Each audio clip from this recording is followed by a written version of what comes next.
Our first speakers are Sonia and Isabel Martinez.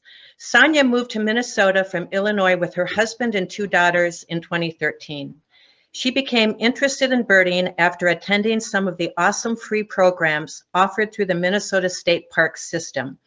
Her spark bird was a cedar waxwing identified in her neighbor's yard using her Stan Tekla Birds of Minnesota field guide. Sonia read about the public bird banding program at Carpenter Nature Center and went to check it out. She thought it was very interesting to see the birds up close and to be able to speak with people who knew so much about the birds. She was quickly hooked and kept coming back to observe. Eventually, she became a volunteer at Carpenter Nature Center and now assists with the various songbird and saw-whet owl banding projects at CNC. Isabel Martinez is Sonia's younger daughter. She has been excited about nature and birding since kindergarten. Isabel completed the Minnesota State Parks Junior Park Naturalist Program, earning her final patch in 2015. She has participated in the Hastings Area Birding Festival youth competition for multiple years. She volunteers at Carpenter Nature Center on bird banding projects, and she recently became a member of the MOU's Education Committee. Sonia and Isabel are here to speak with us about their Minnesota Big Year.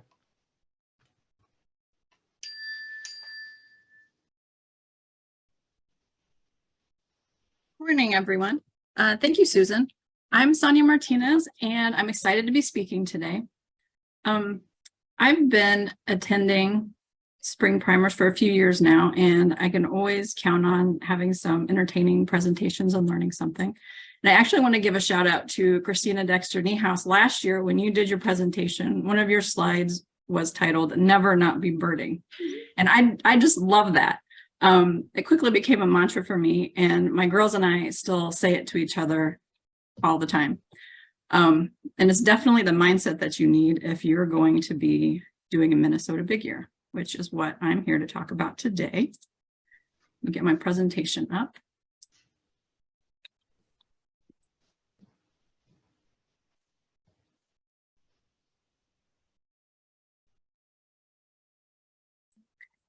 Now, do you guys all see my presentation?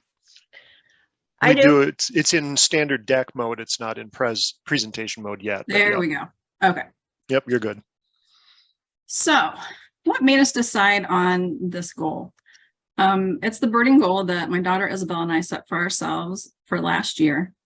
In December of 2021, we had some friends that were talking about the movie The Big Year. There's a book and a movie, both by the same title. If you haven't seen them, I highly recommend them. They're very entertaining.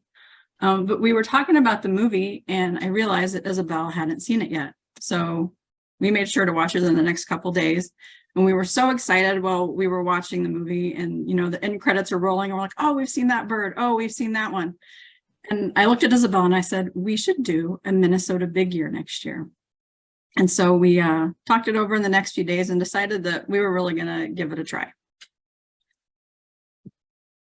So we decided to set some rules for the year. First of all, we were going to be following a calendar year. It would be birds seen within the state of Minnesota. And another thing we decided was that before we would count a species for the year, Isabel and I would both have to see it. And we did make one exception. We said if we heard an eastern whippoorwill, we would count it, but otherwise it wouldn't get added to our list until we had both had a chance to see it. And then we said, okay, it's a big year, so we're trying to see as many species as possible, but we want to try for at least a minimum of 250. So once we decided on the rules, we were going to have to do some preparation. We moved to Minnesota in 2013, really only kind of got into birding shortly after that, and we're just occasional birders. I'll have to say things have gotten a little more serious over the past couple of years, and we still needed, though, some help. So in April last year, we attended the Hawk Ridge Spring Migration Workshop and got some tips on raptor ID, and were able to go out on some fun field trips in the Duluth area. And another thing that we do, not just for the big year, but anytime we're going to go on a trip, we're going to go on vacation to a new place, we do eBird quizzes. That's within the eBird website itself.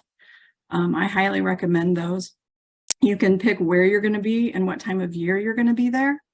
And it'll give you birds. You could do a photo or a sound quiz that you're likely to see. Very helpful. And then there are a couple of groups of birds that I knew I definitely needed some more help with. One was shorebirds. I was able to find an archived shorebird ID course on the Cornell Bird Academy. And that was nice. It was archived, so it was at a very reasonable price, and I could just go on and look at it as I had time. But shorebirds are tough. So Ben, I'm hoping I can get some more tips from you in the next talk and try to get some more shorebird ID down this year. And then I also signed up for a webinar on warblers. So that was some studying that we did to get ready. Tools and resources. Binoculars, of course. We had our binoculars with us everywhere that we went. Spotting scope. Whenever we decided we were going to do the big year, I added spotting scope to my Christmas list, and I'm glad that I did, because it was invaluable whenever we were out trying to ID, especially waterfowl and shorebirds. And this next slide, you guys, it might look familiar to you. Our MOU planner, that was something that we used a lot. We used it as our master list to keep track of the birds. In the calendar section in the front, as we saw a new species, we would mark it down on the date and then keep a running year-to-date total at the bottom of the page. And then the shots you'll see here in the picture are the checklists that are in the back. So it was one of our rituals. Whenever we would get back from birding for the day, we would sit down, open the book, and highlight the new birds that we got that day. And we called them page 2 birds, the ones that were here on the casual and accidental species list. We were always extra excited whenever we would be able to mark something off of there. And we actually had the opportunity to write one in because we were able to see the brown booby that was down in Winona in August. So we had a lot of fun using that. And then eBird and Merlin, we had signed up for the rare bird alert, hourly rare bird alerts, because you need the information as soon as possible. The year needs emails. And that was really important for us because we weren't familiar with a lot of the hot spots around the state and where to find all the different birds. We learned so many new places this year, and it's because we were able to get that information on those emails and go and find them.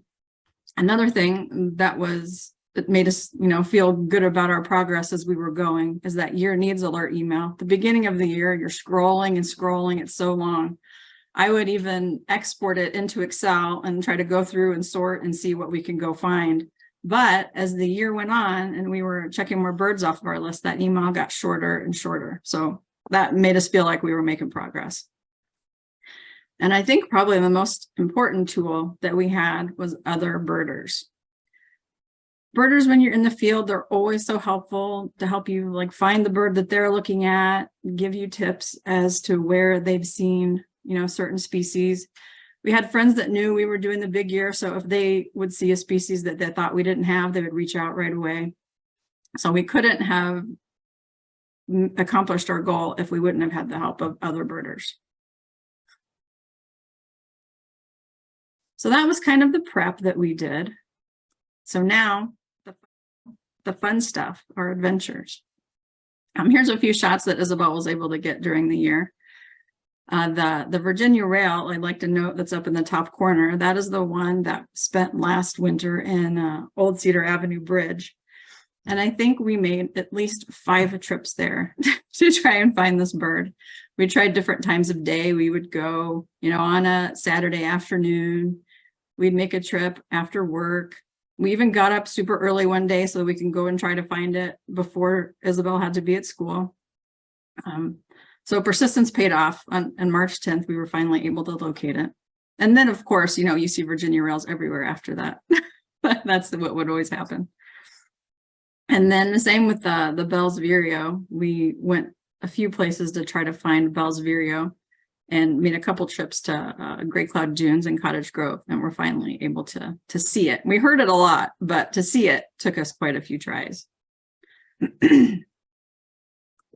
So I don't think that a Minnesota Big Year would be complete without a trip to Sax-Zim Bog. We went 3 times during last year and were able to get, I think, 5 or 6 species that we needed. You'll see some of them pictured here. The last trip that we made in December, we actually went up to celebrate my birthday for the weekend. So that was a fun way to spend my birthday. And we hadn't gotten any new species on that trip yet. And we were going to be on our way out of town back home. And we're like, okay, we're going to drive. We'll take a trip down 7 one more time. And we were able to see the great gray owl that you see pictured here on the power line. So we watched for a few minutes. That was very fun. And when we went to turn the car around, right across the road from the great gray, there were 2 moose. So that was another highlight to the trip.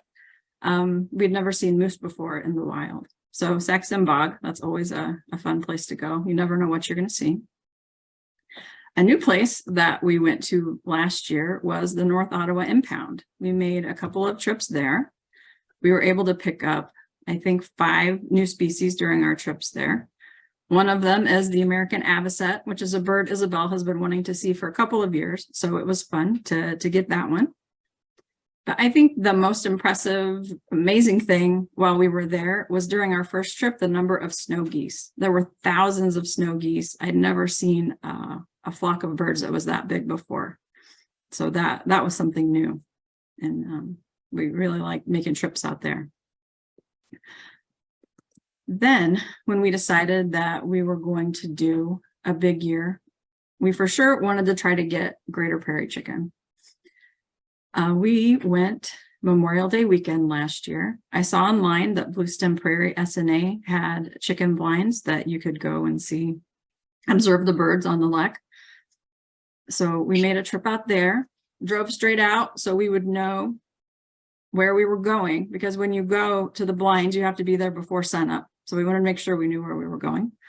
The next morning when we woke up at, 3? I think it was 3 o'clock in the morning to go. It was a huge storm. It was pouring buckets of rain, thunder, lightning. So I'm driving 3 o'clock in the morning to this new place with all the storm.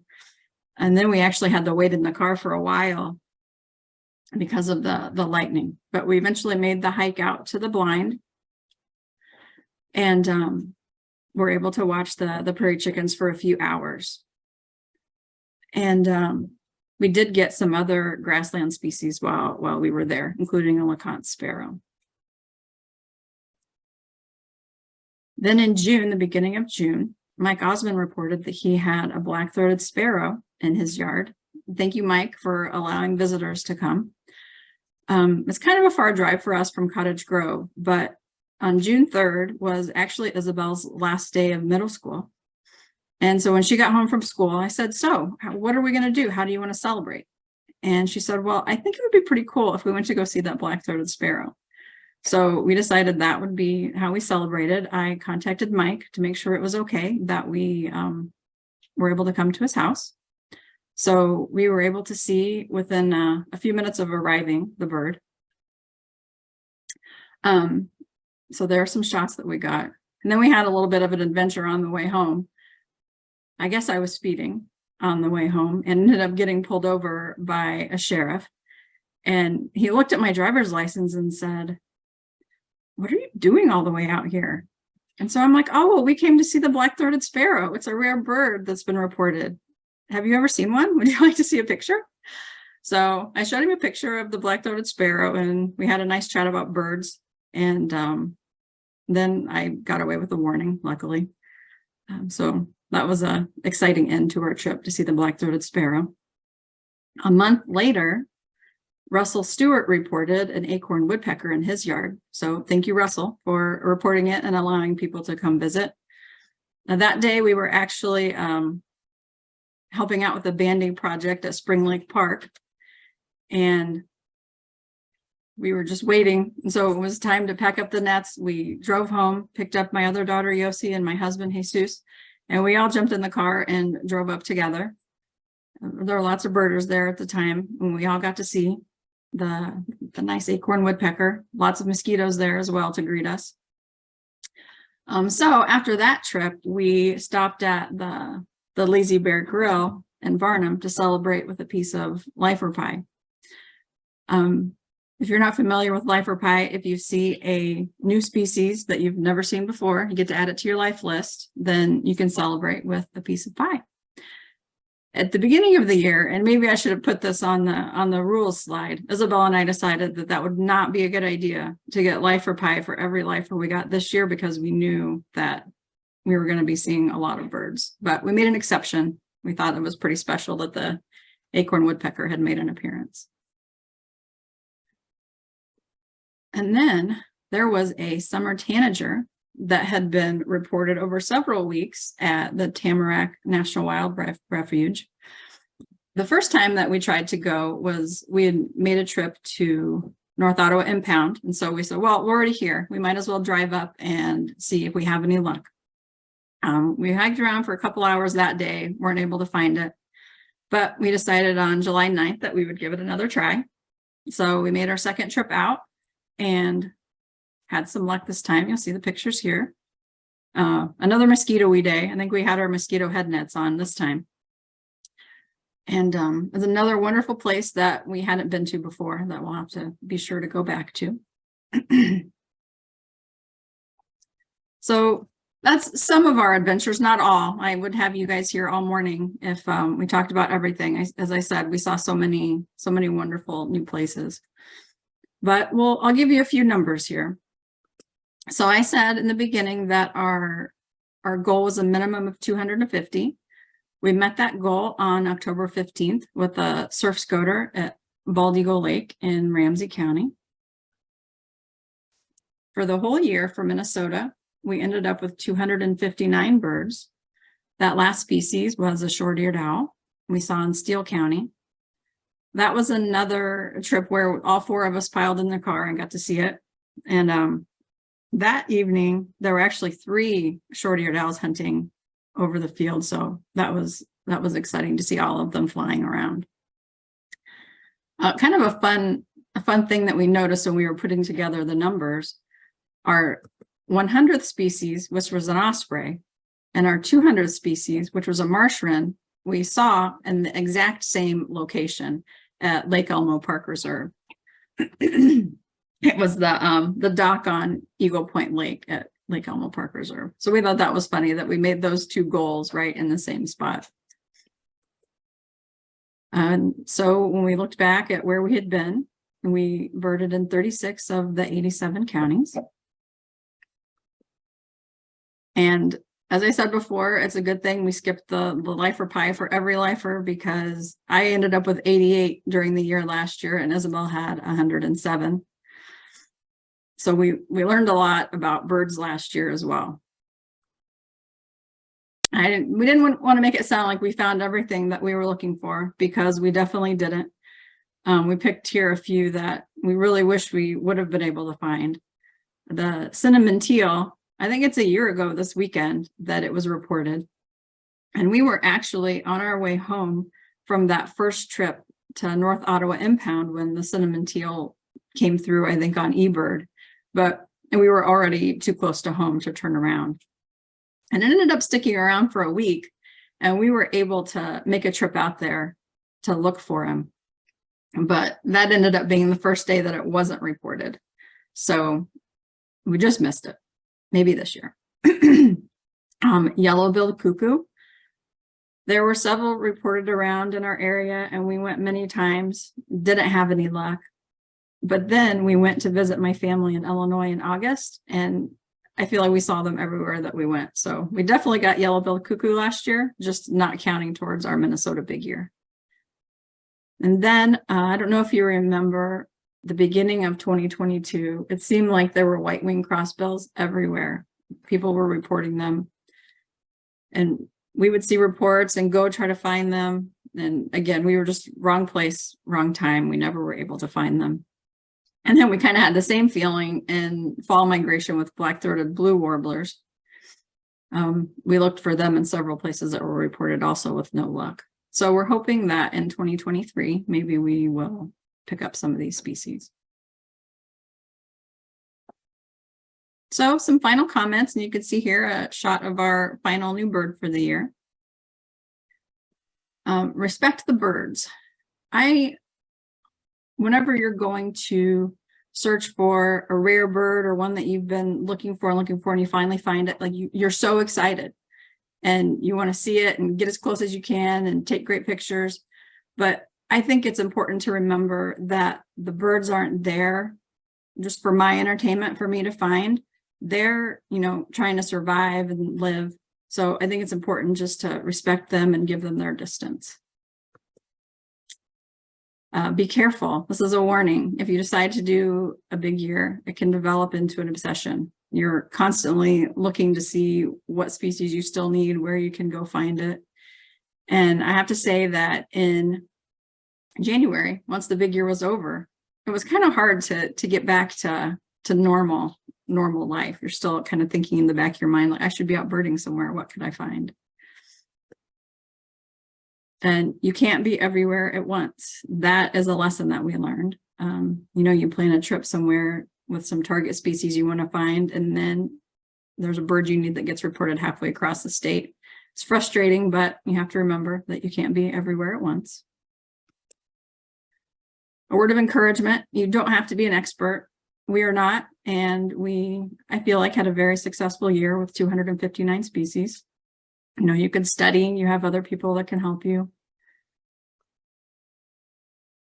So thank you. And I will say that Isabel and I decided when we were going to do this presentation that I would do the talking, and she put together the PowerPoint presentation and supplied all of the pictures. And hopefully we'll see you out in the field this year. Sonia and Isabel, thank you so much. We have a couple questions for you. Okay. The first one is mine. What is your guys' goal for 2023? We didn't really set one. Last year, the big year, it was a lot of work. I have to say it was kind of exhausting. I'm sure. So yeah, we're just like taking a break this year. We're still birding, but we don't have any specific number that we're trying to hit. Don't blame you one bit. And then one of our participants wants to know what sort of camera you used, because some of those pictures are absolutely beautiful.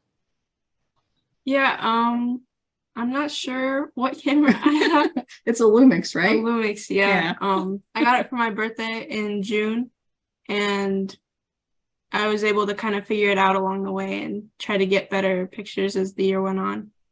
And you succeeded. Those pictures are absolutely beautiful. Absolutely beautiful. Thank you guys so much. It's been really fun to listen to. It's really, it almost makes me want to do a big year, but not quite. A lot of work. So I'm turning it over now to Jen. Oh, go ahead. Thank you. No, I was going to say it is a lot of work, but it's worth it. It was a lot of fun. Thank you, everybody, for your time. Thanks. It looks like there's one more question in there for Sonia and Isabel in the chat, or actually two. Kathleen would like to know if you did overnight trips or only day trips. We did do a few overnight trips when we went to the Bluestem Prairie for the prairie chickens. That was Memorial Day weekend. Mm-hmm.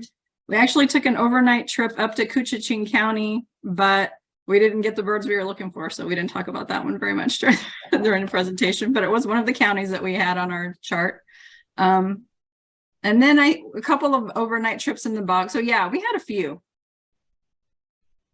Great. And then the next question was from Paul. He wanted clarification on the camera, a Panasonic Lumix FZ80 ? Maybe something like that. Isabel's gonna have to go and get her camera. We might just put it in the chat. I can do that. Great. They'll put that in the chat. And then for anybody who wasn't able to type questions into the chat, if you want to raise your hand quickly if you have a question before we get started with our next presenter. Does anybody else have any other questions? And I guess I want to know which your favorite birding moment of the year was. And you can't say something that we were together finding like really cool birds, because that was so fun. I think probably the greater prairie chicken was, yeah, that was really interesting to watch them and hear the noises that they made. You almost like feel it inside your body when they're doing that woo woo. It's really cool. Yeah. Fabulous. So I saw some clapping hands, but no hands up for questions. So I will wrap this up. But if you want to hang out and bird with Sonia, you can find her in the Southeast Metro, and I'm sure they'd be happy to share pointers with There's you. a question from Charlotte Wenger. I see her hand up in her icon.